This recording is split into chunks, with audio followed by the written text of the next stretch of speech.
We're just two bearded guys with gray hair, except you can grow a better beard than I can. Well, thank you for that backhand compliment.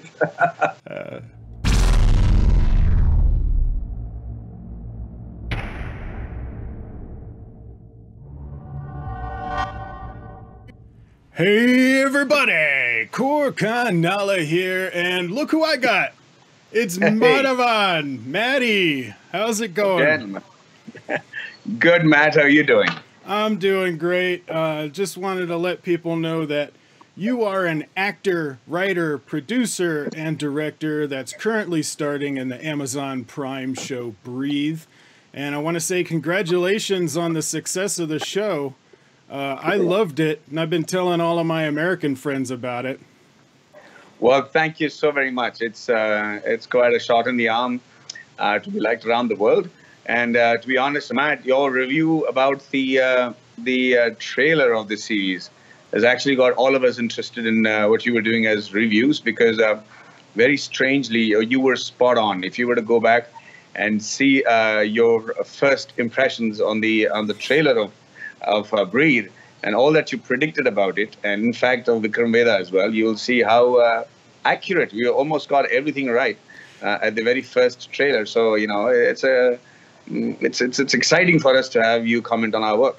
I did get one thing wrong. I did say in my trailer review that the scene of you in the bathtub, I thought that was you contemplating whether or not you were going to kill to save your son. And in actuality, that was much later, and it was more of you again. And then I thought, oh, well, he's now dealing with the guilt of that. But then it turned out, spoiler alert for everybody, we might be talking about spoilers, that you... Hey, Matt, you go easy on yourself, man. If you got everything right, then what's the point of us sitting on the script for 2 years?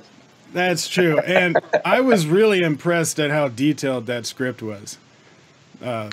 Thank you. The entire credit goes to the director and the team and the writers. They really bent over backwards trying to get it right, theoretically as well as medically. Yeah, and I've been talking a little bit with Vikram Tuli on Twitter, about some of the writing, because I really liked some of those details, like even the timing of the movies and how you were gone, all matched because I thought, oh, I'm going to find a flaw, and I found the specific times of what movies they were. And I was like, no, they thought of that. And that was crazy to me. I loved that. What was shocking to us is when we saw your review and you actually had a Google map which showed how long it took from that particular school to the club. And so the kind of due diligence that you had done to do that review, it was very, very impressive. And, if we know now that people like you are going to be scrutinizing us so minutely, it's best that we pull up our socks and be as accurate as possible, I guess. Well, it was partially your fault because you guys showed the map in the show. And I was like, ooh, I've got something to play with there. Good one. Because well done, I like to think about, a lot of my reviews, my fans like to say that I'm very technical. And what it is I really enjoy the details of filmmaking, like the little techniques with camera and story and all that kind of stuff. And so when I see something that makes me wonder, I end up researching it way too much. I go a little too deep. It's charming, actually. Hey, so can I call you Matt on the show, or do you want me to call you Koricon? Oh, no, call me Matt. Koricon is just my internet handle. Gotcha. Yeah. So thank you. What I was saying is, it makes it interesting for us to make the story and the episode work on many levels and layers. So we know we're catering to somebody like you, who's very discerning, who's very accurate about details and the facts and how true we are to the timings and the distances. As well, at the same time, it has to work for the common Indian audience who doesn't give a rat's ass about that, who probably just wants to know what the story is, or who doesn't care if I've technically killed somebody right or not, as long as they get the gist of it and they're still able to hold on to their attention. So it has to work on many levels. And when we start off a script, be it a film or a web series, for instance, it's really important that we decide for ourselves how many levels we're going to cater to and to what level of justification to all these levels. And in my opinion, Breathe, I think, ticked off a lot of those levels, and we try to be as true to all those viewers as possible. Yeah, it shows a lot of like pre-production prep work. Yes. You know, and the time of length that they spent on the script. Because there's a lot of movies, especially, I mean, it's a big problem in Hollywood right now, where they're rushing into production with almost no script or an unfinished script just to be just to be able to hit a specific release date that they want in the next year. And they need to give it time for CGI, like they need like 9 to 12 months to do a lot of the post-production stuff. And so they end up rushing in with little script and trying to write it along the way. And it shows, you know, it really shows. You know, it's going back to the good old Bollywood days when we used to do that a lot. We used to walk on the set and write the dialogues and the scenes on the set. Yeah, that doesn't work now. I got to be honest with you. No. I mean, you know, when the audiences have a choice of looking at so many mediums for entertainment, there is very little chance that they will respect you. In fact, I really believe that they take one look at the trailer and decide whether they're going to see it on a weekend or not. And if they decide not to see it on a weekend, we're already in trouble. So, yeah, I don't think that's a good habit. Well, and that is why a lot of people have been attracted to trailer reactions, you know, for two reasons. Two reasons, I think. One is a lot of people may not have a lot of friends or friends that have the same interest. And so seeing a person react to the same parts that they did in the trailer makes them feel like they were correct or someone else feels the same way. And then another thing is when they see that review of the trailer, they think about it and they're like, okay, this is something I'll spend money on, or this is something I'll wait until it's on video or that I can rent it. Exactly. And and if they for some reason are not interested in seeing it on the first weekend, we've lost the battle, because especially in India, for instance, our first weekend collection is 30%, if not more, of our entire lifetime collection, the first weekend.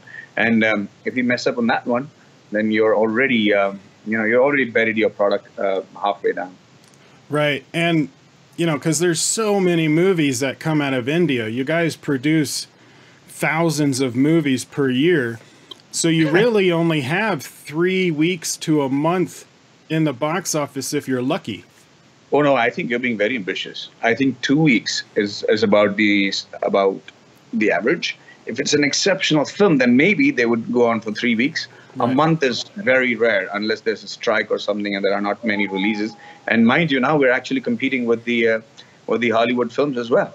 So if there's a big Hollywood release, we need to watch out for that as well. So yeah, it's very difficult it's very, very difficult, as a matter of fact, to hope that your film will make a decent earning after the third week.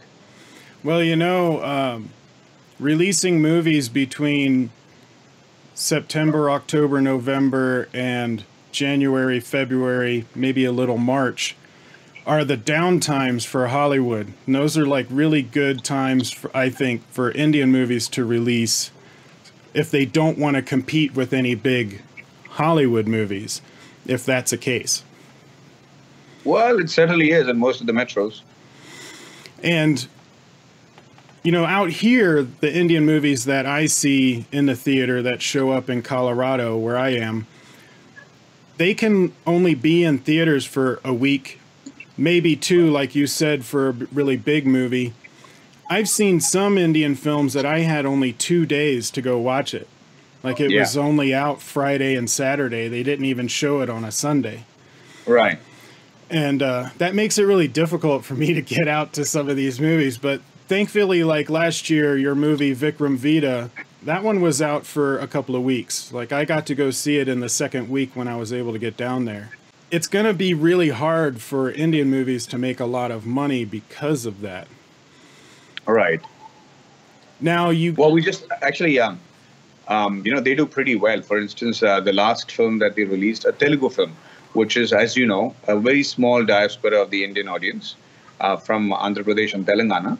And that film grossed more than $2.7 million for the first 3 days, which for an Indian what I want to say is one part of the is one part of Bollywood, if not actually, I wouldn't even say Bollywood. It's one part of the Indian film industry, which is the Telugu film industry, right, and catering only to the Telugu and the South Indian audience, and that with a limited number of theaters that it has in the US, it getting 2.5 million on the first weekend is definitely an eye opener. Yeah, I mean, most of the movies that come to theaters out here are Telugu and Tamil, and it's because we have a large community of Telugu and Tamil people here. One of my friends, Anand, he's actually from Canada, so he speaks Kannada, but he also knows some Telugu and Tamil, and so he likes to go to those movies, and he knows Hindi and English. I've always been really impressed at the fact that just about every Indian knows like 3 or 4 languages. Yeah. But just for all the viewers who are not from India, so who must be wondering what you mean by Kannada, they're not from Canada. They're from the Karnataka region of India, and the language they speak is called Kannada, which is one of the languages that we speak in India. Yeah, it's not the Canada that's above me. Yeah. it's a part of India. No, it's true, because when I first heard about it, I was calling it Kannada, because that's kind of like how it looks because of the 2 N's, how it would be pronounced in American. Right. And I had a lot of my fans correct me, and then when I went to see Bahubali 2, the guy that I watched it with, he had corrected me as well. But every time I say it, I'm like, someone's going to be confused. I know someone's going to be confused. Yeah. But I did want to give some of because a lot of my American friends are going to be watching this as well, because they were excited that I was going to be interviewing you, even though they don't really know you. But some of the information I wanted to give for them was, and let me know if this is correct, that you've been in over 56 movies, 57 if you include Israt Ki Sabanahin from 1996, where you were an uncredited singer. And you were in 18 TV series going back to 1993. Is that right? That's correct. Yes. Now, it's hard from what I understand, it's hard for an actor, and it is out here as well, to move from TV to movies. Is it hard in India for that too? Well, Matt, to be honest with you, it's hard just moving into the movies, irrespective of whether you're from TV or from stage or from off the roads. In my case, I moved into television from walking down the roads in Bombay and somebody offering me a soap. So I almost look like Destiny's Child, because I never really wanted to be an actor, and I didn't buy to be a bigger actor than I was, slotted in the first place. And then things just fell in place for me. But to give somebody misnomer that it's going to be easy to get into the films just because you're not from television is actually is not true. Because it doesn't matter if you're the son of the biggest superstar of the country or the daughter of the most good-looking actor of yours. Their place in the stardom is not assured, because for some strange reason, I always believe that the film industry is the only industry in the world that decides whether you can be part of it. It can never be the other way around. I mean, I could decide to pursue a career in electronics, or pursue a career in being a doctor or any other profession, or a chartered accountant, or but I could decide to be part of the film industry. But it's the industry with its own magical reasons that decides whether you're part of it. It could be the fact that you are the most uncanny, different-looking guy walking down the street who people have no idea whether, or actually people are sure that you don't belong in the film industry, and then you turn around and hit everybody over the head and become the biggest star. Or you could be the biggest superstar son, or the biggest producer's daughter and son, and everybody thinks you belong in the film industry, and you could do 5 films and none of them work, and the next thing you know, you're not an actor. So being on television helps. Maybe you have the angles correct. Maybe you know where you look good. Maybe you like I said, I've done 1,800 episodes before I did my first film. So 1,800 episodes of 30 minutes would roughly translate to about 900 films or 900 hours of work and close to 300 films. So yes, I did have the benefit of knowing how a set works, how you get into the mood, how you make up and what you need to do to get in the mood for a particular scene. But nothing can actually quite prepare you for a film. And I can assure you that now, after all this time, when I go onto the set and try to be a character, I really wish that it could be easier for me after all this time. I really wish that I can go on the set and not feel that everybody and their mothers are looking at me and trying to find out what is wrong with me and laugh away at the first shot. Because I am telling you, Matt, after that very first shot, I'm looking at everybody's face and reading it and getting the worst reading out of it because I'm assuming they're like, oh my God, he's lost it. So yeah, it doesn't help. It doesn't help if you're from television or anything else. It's just tough getting into the film industry. Well, you know, starting in soap operas, and it's the same out here, your turnover rate for episodes is so fast that it is a great kind of throw you in the water and learn to swim kind of way of getting into filmmaking. You either sink or swim. And so right. If you end up swimming, you have a much better chance of making it farther. Now, you were talking about how you can't be self-made. Right. You can be. You can be. Yeah. What do you think about, like, I support a lot of small filmmakers, short filmmakers all over different languages in India. And I keep telling people, you know, that is the future of filmmaking. If you want to know what trends and where things are going, what genres they're going to be changing into, you need to look at your short filmmakers. And I think those are the guys that are going to end up making their own success. Matt, you're right on many accounts. But let me ask you, what do you mean by filmmaking? Yeah. By filmmaking would be creating, either writing. It doesn't have to be too much writing. I mean, it could just be a silent film, but I'm talking more of the medium. Oh, the medium? Anything with moving pictures. Right. No. So let me explain what I was trying to say, Matt.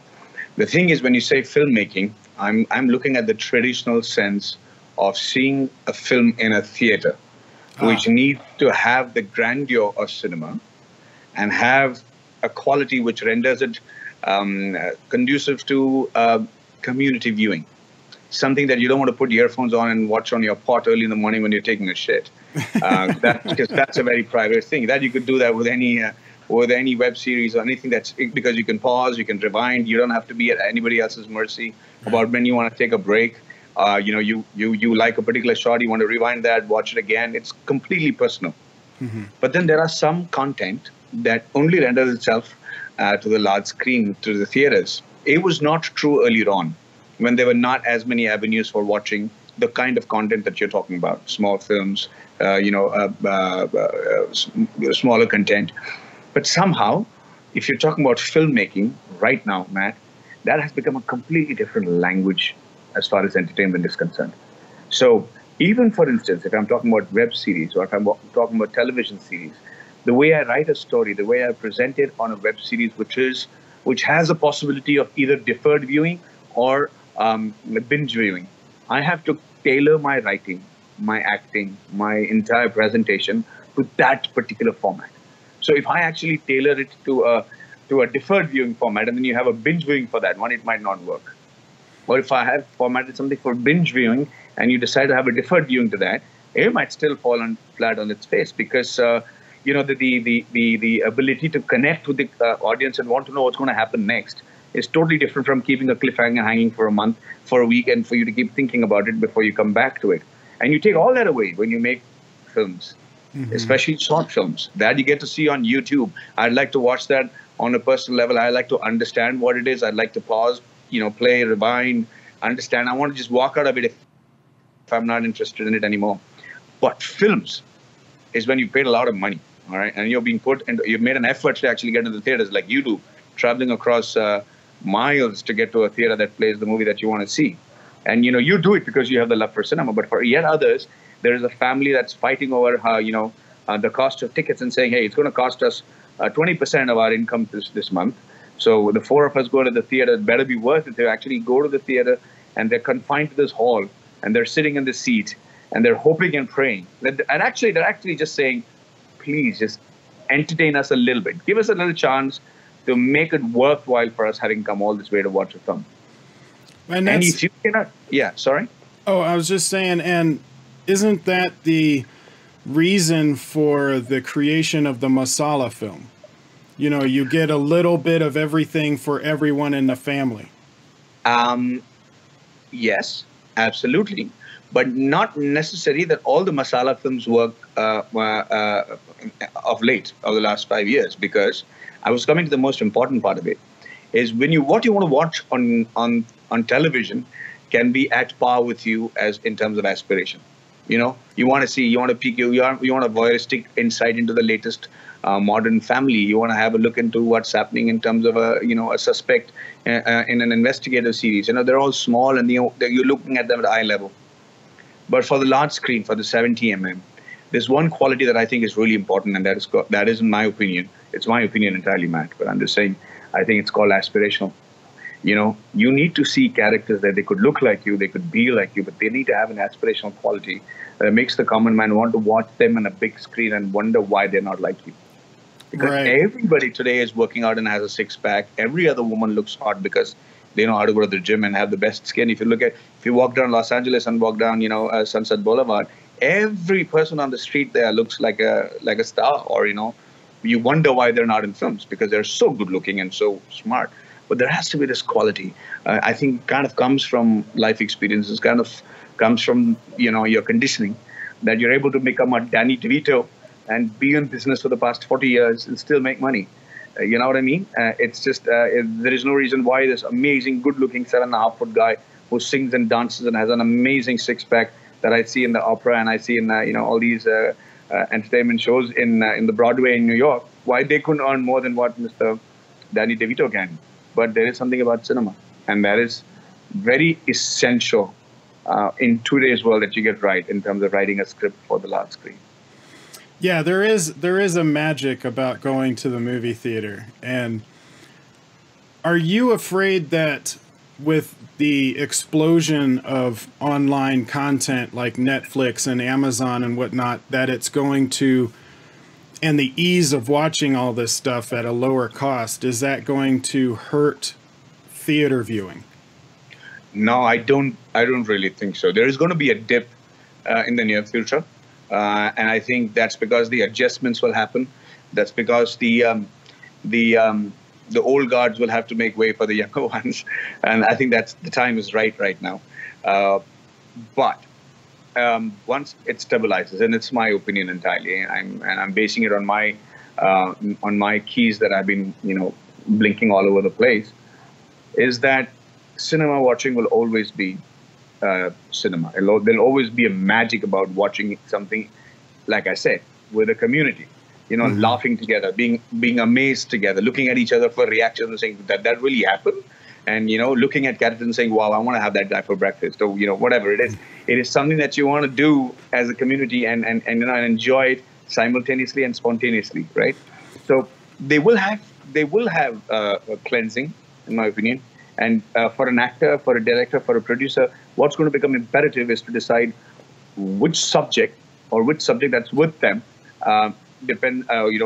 is best suited for either television, long episodes, or is it going to be a limited episodes web series, or is it going to be a television series over a period of number of years, or is it smart enough? Is it aspirational enough? Is it fantastic enough for a 2-hour film? That decision is going to be the biggest one. Yeah, because movie theaters have always done things to try and bring people in the seats besides just the movie themselves. So when theaters first started getting popular, it was because it was one of the few places where you could get air conditioning. And Correct. So it was the only place that people could get out of the heat for a couple hours. And then later on, it was more of that's the only place you could watch these movies because you couldn't watch them at home.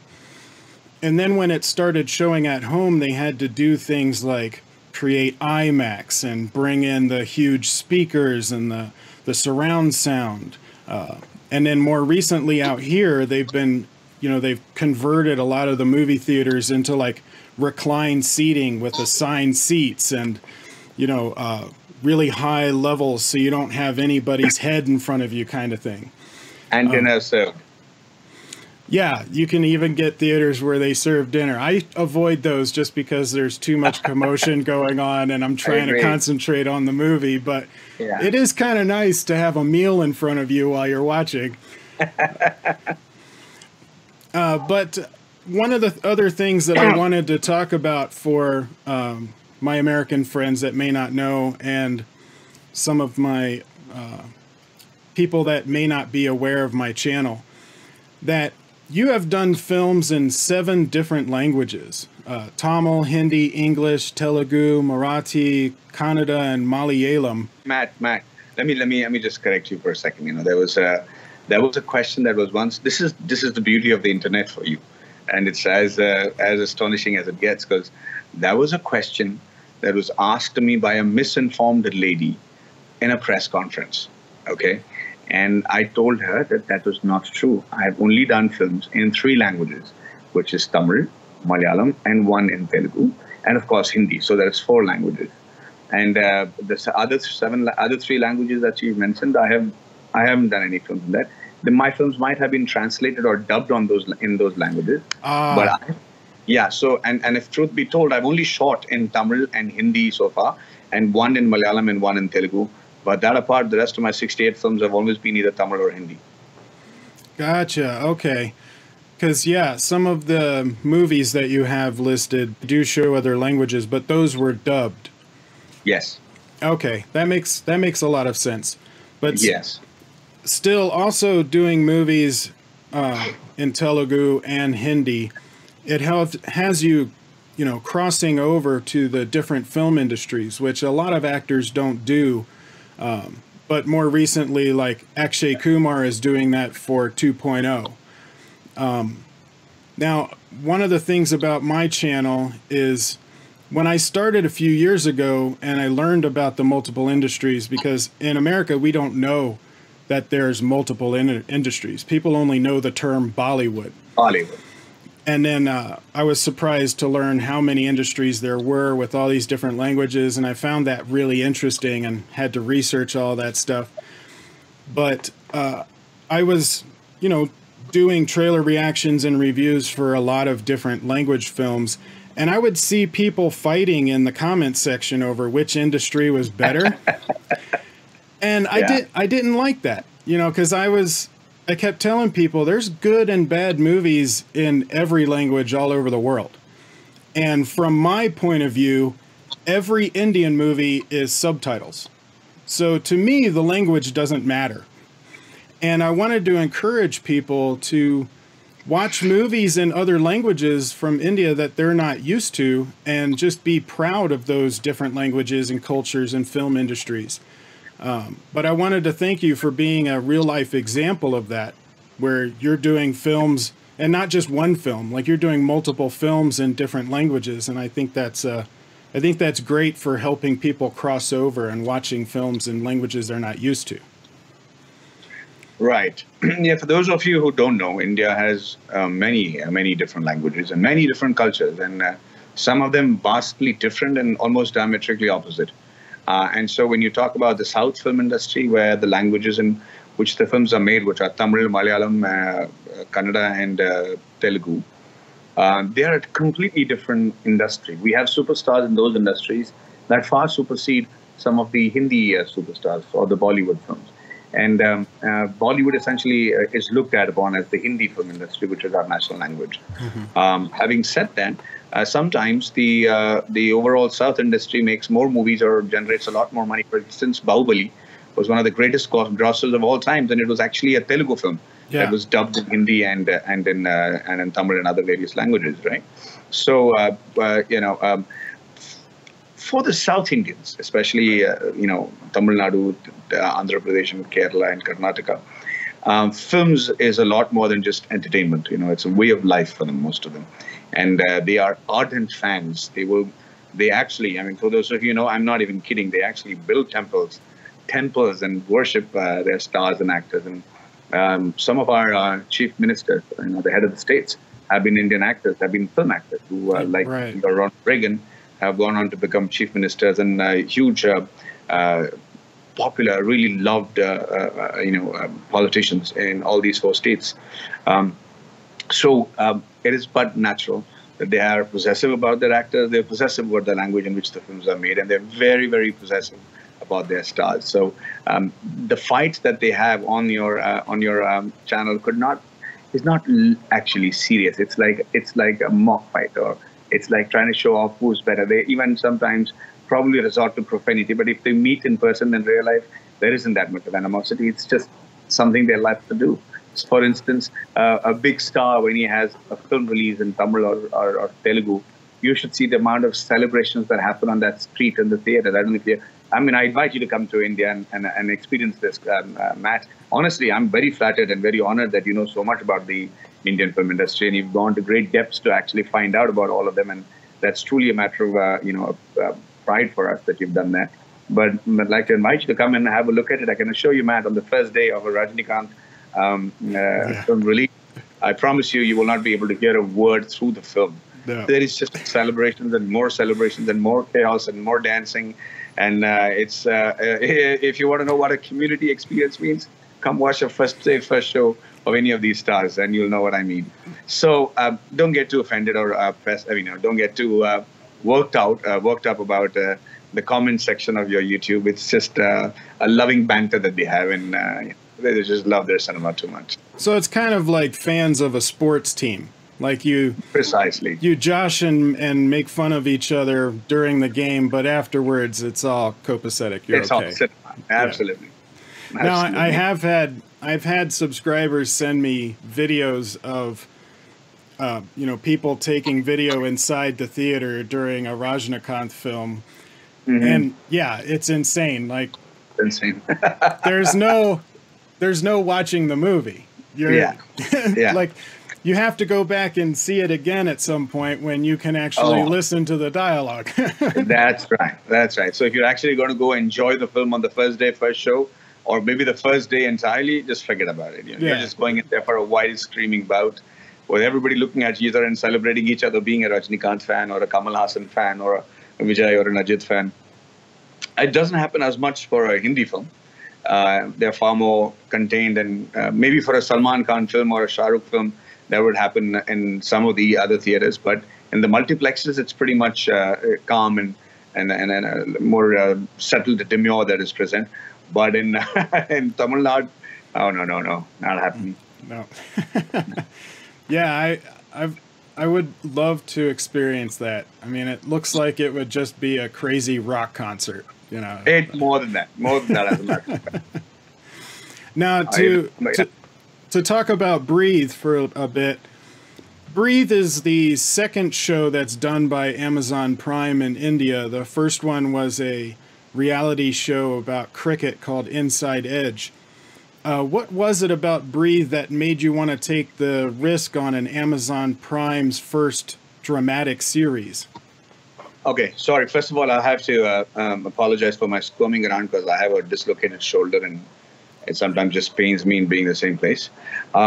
As far as Breathe was concerned, it was a very calculated risk, Matt, because there also are many cultural Watergates over here for me, in the sense that if your films are not doing too well in the theaters and you decide to do a web series, then the normal assumption is that films are not working out for you, you're not getting any more offers, and therefore you're doing a web series, which is not literally looked upon as a great step up in the Indian film industry. It's supposed to be still not in the mainstream revenue earning star involving kind of a stream right now.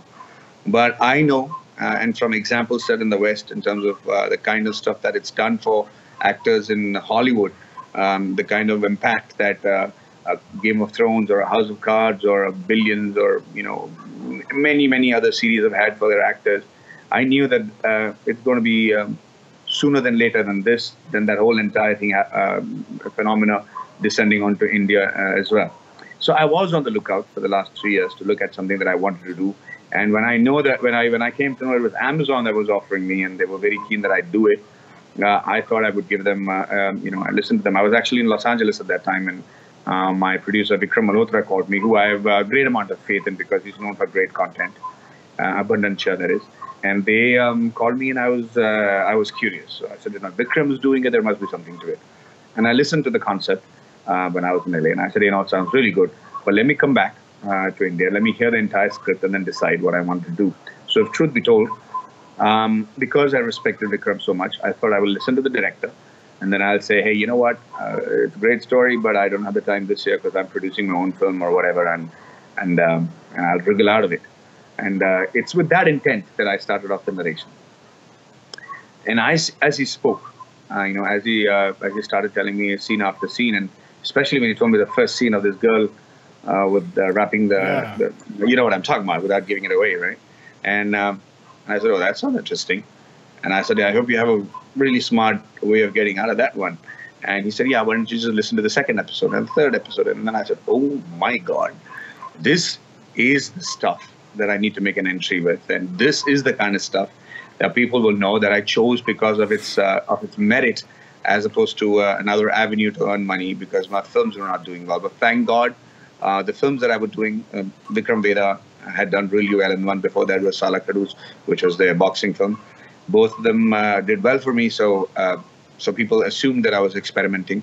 And when Breathe came out, well, let me just, before I tell you what happened after it came out. So when I heard the script, I knew that they were very sensible. This was rendering itself to an 8-episode series.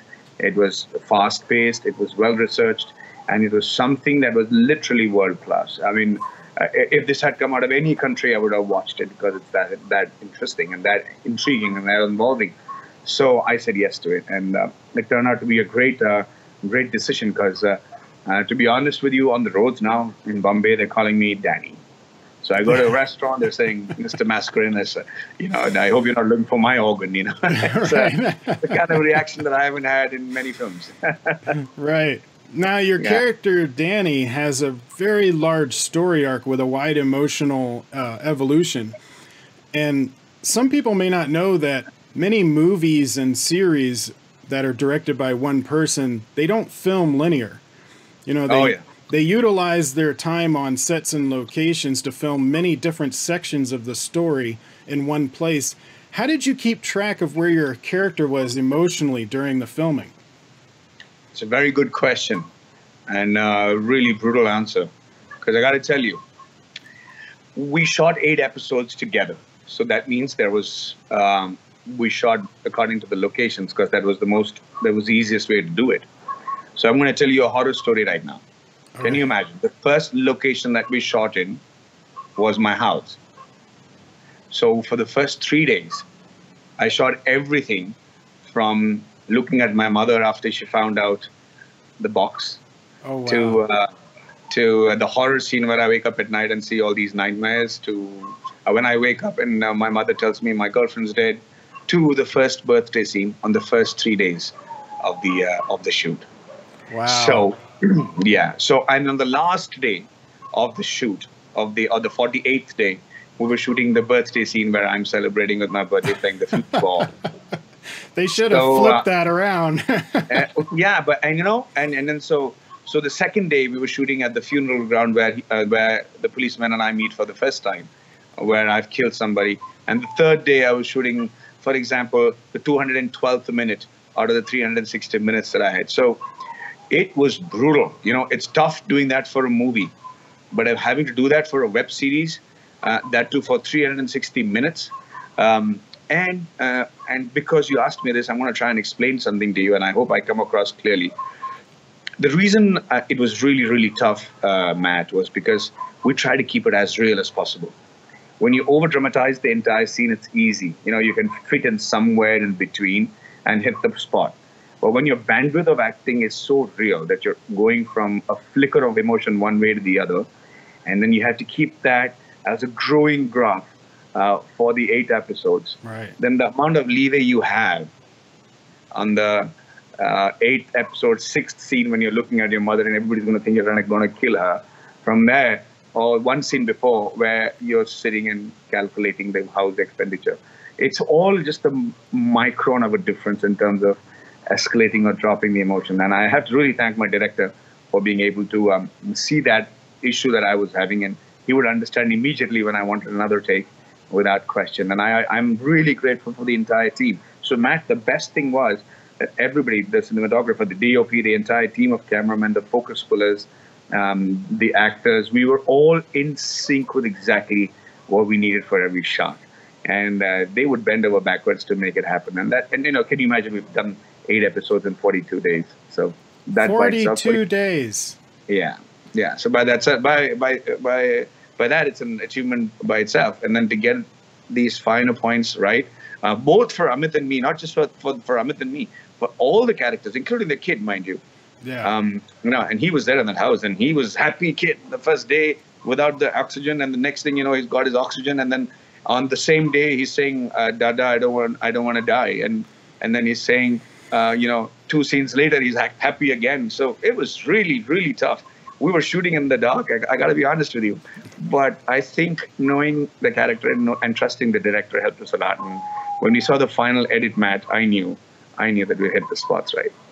Well, it shows again how much prep work they put into that, to where they knew where the characters were for each scene so they could help you get there. Yes, absolutely. That's great. Now that you were talking about the kid, his name is Atharva? Atharva, yes. And he plays your son, Josh. Yes. Now, yeah, he was so adorable and innocent that when he said, even in the trailer, when he said, "I don't want to die, Dada," it was like, my heart sank. Now, did that help when acting those heavy emotional scenes with him? Like, how was it working with him? Okay, I've had many co-stars, some really big stars and some very talented people. This guy was just a breed on his own. He was spectacular, Matt. He was somebody you could rehearse with, and you could hit the spots for his cues, or you could improvise in the shot and he would play along. I've never seen actors do that, and that too at his age. So one thing we knew for sure, that the moment you saw the father and the son, you should know that they have a connection for the past 8 years. It shouldn't look like 2 actors met on the set and then they said, "Hey, come on, I'm your dad and I'm your son." And that's, even though that's almost how it happened. But we had to have a connection that made it look like it was really worth it for me to take all those things, take all those steps that I do to try and save him. And we had to hit that correctly. So be it that scene, as you say, when he says, "I don't want to die, Dada," with an earnestness that would make any parent want to do anything for his son, to him lying down and holding your father's hand as he's about to leave and commit a crime, or even just sit there and say, I don't want to grow up. I want to be a child, because once you grow up, you're really, really old and boring. And, and him lying on your lap, and there had to be like a jigsaw puzzle fit between the bodies themselves, not the body language, but the bodies themselves. Like, if he hugged me, you got to know that he's hugging me with his heart and not just with his arms. Right. And if I hugged him or if I kissed him, you got to know that it's this man who's just desperate to feel as much of his son's breath as possible, or smell him as much as possible. Taking the last whiff of smell from his head, so that remains with him for as long as possible. Knowing that maybe every time he left home and looking at that child would have been the last possible time. So that had to linger with me all the time, and I had to linger with the audiences as it lingered with me. So we needed an actor of that caliber, and Atharva just hit the ball out of the park in every scene. Especially the scene where I'm sitting on the beach and I'm explaining to him about where he is going and how he's going to Australia and all the things that's going to happen to him. He was, I was the first scene we shot together, if you can believe that. Really? Yeah. And it's live sound, so there's no dubbing. It's just his tone and my tone, and he just made me do all that I did in that scene. So I'm very fortunate, and I think this kid has a really, really bright future, if he doesn't get captured by all the stardom. Right. Well, when he said, "I don't want to die, Dada," like I was like, I would kill to keep him alive, like that. And he's not my son. Like, that kid's just too adorable. Yeah, he is a great actor. Yeah. Now, you also had, I love single shots, like long no edit single shots. And you had a couple of scenes like that in the show, like the shot of you walking through the hospital when you were trying to sneaking around to get the donor list, or like you mentioned earlier, the nightmare sequence where you're walking around through the apartment. Were those sequences hard to film? Because I know a lot of them can be difficult to do, especially on your time scale. Not really, Matt. Now that you mention it, I realized there were single shots, but even while doing it, I think that was the last thing on my mind, as a matter of fact. In fact, I was trying to hit the spot in terms of my mental makeup at that time. So the longer the shot, the better it was, because once I got there, I could keep it there for a longer time and, transcend that much of screen time without having to come back to it. So really not much of a challenge at all, but it's also very important that you do it at the right time and use it as a tool at the right time where it's required. Most people just do it because they think they can do it at that particular time, and it's fascinating because the location renders itself to a long single shot. But sometimes it gets the whole emotion out of the window, and you need to feel it. If I'm able to realize during the shot, and try and get what I'm saying. If I'm realizing during the shot as a viewer that, oh my God, that's a single shot, then I've lost you for a second. And I don't want to do that. I think that is something that I would like to avoid as much as possible, and just have you focus on the story. Yeah, I mean, part of the reason why I noticed is I end up looking out for those kinds of things. Yeah. Obviously. But it was one of those things where, like, I was halfway or almost done with the scene where I realized, wow, this is a single shot. That's exactly what I was saying. Because there's some single shots that I've seen where you can tell the actors are like, walk here, walk, stop on this spot, say my line. Exactly. Get the light. Yeah. And that beats the entire purpose. Yeah, but the ones in Breathe were very natural, very smooth. They didn't really do anything that would pull you out and go, oh, that's a single shot. So, yeah, I did like those a lot. Thank you. Now, in your, you have a scene at a restaurant where you're playing this kind of mental chess game with the Detective Kabir, and you were eating fish, but it's well known that you're a longtime vegetarian. What did you do to avoid actually eating fish? So, I'm surprised you didn't see it. It was a really fine cut. If you notice, there's a cut of, somebody poking the fish with a fork, and then you pull out and you see me, and I was eating tofu fish. It wasn't really the fish. I've always been a vegetarian all my life, and I don't think I can begin right now. It's kind of tough for me to even stand the smell of it. So everybody on the unit knows, be it Tamil or Hindi or whichever industry that I'm working in, they know that I won't have non-veg. So they make mock meat for me. Well, I knew there was some kind of movie filming or something with the prop, but I was just wondering what they made the fish of. It's interesting. It would be tofu, which makes perfect sense because it's white and you can make the consistency look right. Exactly. And make it look good.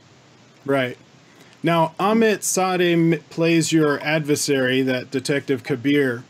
You didn't have too many scenes together, but the ones that you did were great. You both had good chemistry on film. Did you have a lot of time to rehearse those scenes together? How was it to work with him to get to that chemistry? Because Amit and I don't really meet throughout the series, I didn't make an effort to get to know him too much off the set.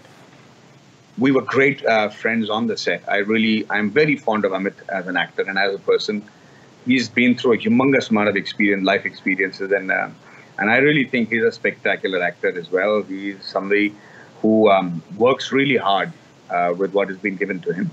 But I didn't want the camaraderie that we shared off screen to come and be seen on screen, because that would have broken the balance that we were trying to achieve as two adversaries on screen. So we actually met on the first day of the shoot. We met before in social parties, just briefly. But we met on the first day of the shoot, and on the set, of course, we're very cordial and you get along, and I was very fond of him. But we both consciously avoided meeting each other off the sets and getting too familiar with each other, because we wanted that bit of a rivalry to be shown on the screen. So Be it the first scene together at home when he's coming in, investigating, and asking me if I've been offered, from the organ mafia, if they've offered me, an organ donation, an organ or stuff like that. To the very last scene, there had to be a sense of animosity between the two of us. At the same time, an admiration for each other's intelligence, which I think both came across as the series went. As far as working with Amit, it was a breeze. I mean, when I say it's a breeze, it's wonderful when people are equally committed. You don't have to wait for one another to be ready and get onto the set. Those are all signs, Matt. When you come onto the set and everybody's all there, everybody's equally committed. Nobody's trying to fix a power equation. Nobody's actually trying to corner the director or the team to try and get a better deal out of the scene or the shot. And that's a lovely, wonderful atmosphere to work with. I have been lucky enough to work with some of the greatest stalwarts in the film industry, and I've seen them render that justice and that sort of a freedom to me when I'm on their sets. And I hope that I'm able to do that with my juniors. And I think that was an attempt with Amit, and we really got along very well. And now we're the best friends. In fact, we're meeting over this weekend. Oh, nice. Yeah. Tell him I said hello. I will. He had retweeted a couple of my reviews, and that was nice of him. Yeah. And I would like to have an interview with him if he wants to do that. I got to say. Easily done. No problem at all.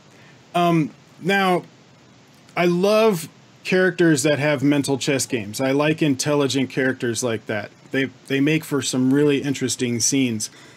And I enjoy complex characters. Now, Vikram Vedha was one of my favorite Indian films last year, and you had a lot of that going on in that one as well. Vikram and Danny are both complex characters. Do you enjoy characters that exist in that moral gray area? I enjoy well-researched and well-written characters. There could be moral gray area kind of people. And fortunately or unfortunately, the last three films have been in that category.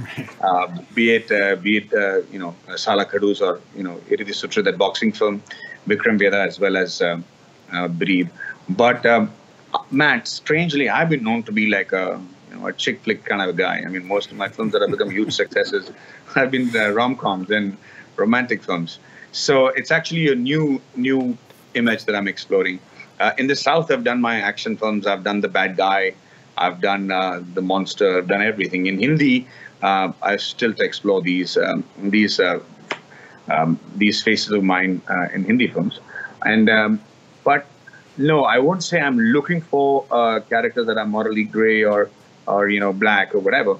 I'm just looking, like I said, for aspirational characters. So if you see what I mean, Vikram Vedha is a film that you really need to see in the theaters with a community to enjoy, because you're going to look at each other and say, "Wow, did that really happen?" Oh, and as it unveils itself and unravels the story, you just realize you've been taken along and taken for a ride, and then you gasp in the end together. It's just that sort of a story that really excites me. So I wouldn't have managed to. I would have loved to do any character in that film, but doing Vikram was actually quite tough because he was a straightforward cop, and his fought from grace, and to maintain that dignity till the end and not lose out was very, very tough for me. Yeah, because your next film, Savashis, how do I say it? Savyasachi. Savyasachi. And that's going to be your first straight Telugu-only film, right? That's correct. And I think you had said in one of the other interviews that it was like a really fun masala film. That's a huge departure from some of the characters you played recently. Are you excited about that movie? Yes, I am. It's been a while since I wore good clothes and had a set to shoot in with complete air conditioning. All these films that I've been doing, probably shot in muck and in the streets and stinky places and not too good clothes. And for a change in Savyasachi, my whole set was just one big ass set that was brilliant. And I was wearing good clothes, and there was an air conditioner all the time, and it was actually quite a honeymoon. I enjoyed it completely. Is that how they sold you on the movie? We have air conditioning? I think they must have heard me. They must have overheard me on a set when I was telling my director that the next film we're shooting on like an air-conditioned location. We're going to have lots of pretty women I want to have them all dressed up nicely, and it's going to be all beautiful and flowing hair and snow and Armani suits. And they must have caught a whiff of that one. Now, my father and I, we really enjoyed Three Idiots. Mm-hmm. The press tour for that looked crazy, like a lot of people. Have you had many films that had a press tour like that? Oh, every film of mine. Every film? Absolutely. Every film of mine. That is crazy. I mean, yeah. You know, we dread the publicity tour more than the actual shoot. The shoot is a honeymoon compared to the publicity. Every actor, every star will tell you that. Yeah. It's that whole, a bevy of questions, repeated questions, similar questions, walking through the malls, getting scratched by the public who are there to get a piece of which is lovely. I mean, they love us, and we'd rather have that than not. But it's tough. It's tough to maintain a demo when you've done 5 press conferences of the day and you meet somebody else who's probably eager to meet you, but he's the 8th one on the day, and any actor will tell you that. But unlike other countries, when you see the visuals of the number of people that come to see you when you go to a place like Nagpur or Nasik or Kolhapur or other small towns, it's no joke. You're talking about 35, 40,000 people, gathered across the streets, and just to get a glimpse of you and the stars, and you wave, and there's chaos. So yeah, but unfortunately, we do that with every film. That's nuts. But that's nuts. I commend you with it. Now, in that documentary, when Omi won the award for Best Newcomer, I really liked the little joke that you said to him on stage, where you said, "This is a miracle, brother." And if you had seen the film where they changed his script from, miracle to rapist, I mean, that was one of the funniest. Me and my dad were almost crying watching that scene. It was so funny. Amazing. Because we always thought it mattered most when you saw it in Hindi, right? But it's amazing that you and your dad got it. It's quite spectacular. We would never have imagined that.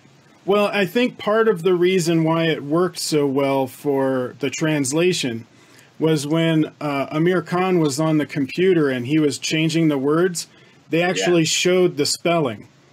And so we could see how similar the spelling was and the pronunciation. And so it made perfect sense, And wordplay and puns in America is very popular. We do a lot of wordplay. So seeing that made us laugh a lot, especially since my father is a huge fan of wordplay and puns. Wonderful.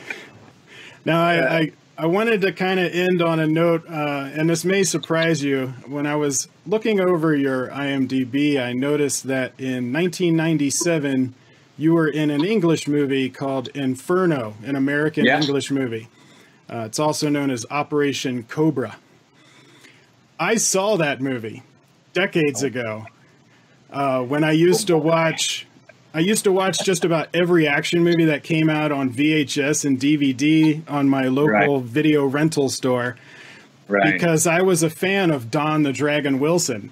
Yeah. And so when I saw that it was on your IMDb list, I was so shocked that you played Inspector Ravi. I was like, oh my gosh, that was you? And I don't remember much about the movie, but just seeing that on your list, it gave me a big nostalgic smile from that time period in my life.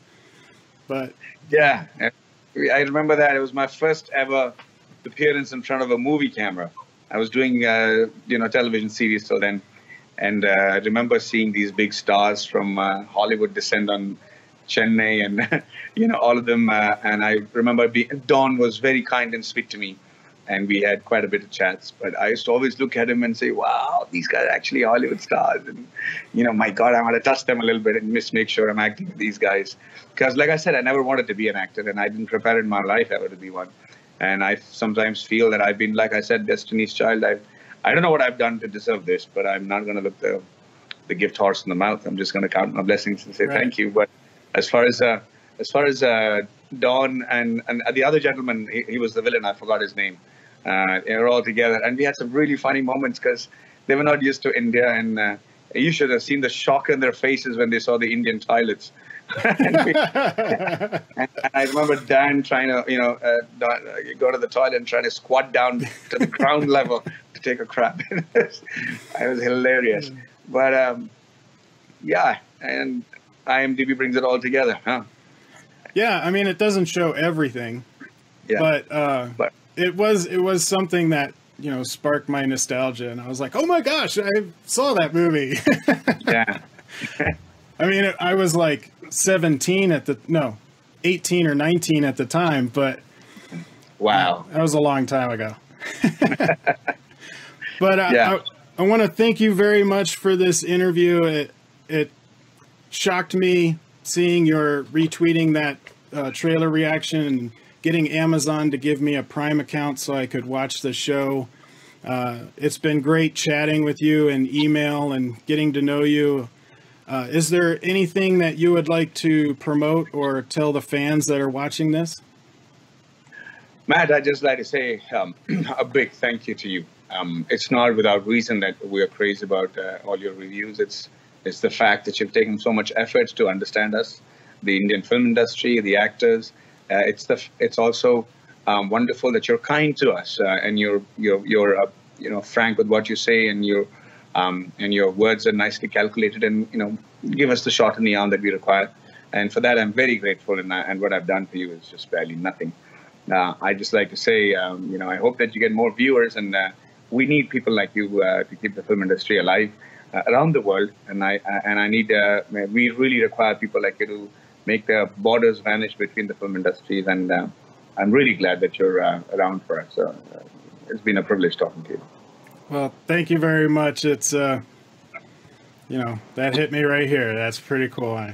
My fans are going to go crazy. My regards to all of them. Well, thank you very much. And to everybody watching this, make sure you go and check out Breathe. It's a great show. Very dense. You got to pay attention. You can't watch it while doing something else. You got to focus on it. But comment below and let me know your thoughts on this interview. Did I ask the right questions? What would you have asked Madhavan if you had a chance? Thank you again, Maddie, for sitting down with me. Like, share, subscribe. Tell your friends. And I will see you on the next video. Thanks, guys.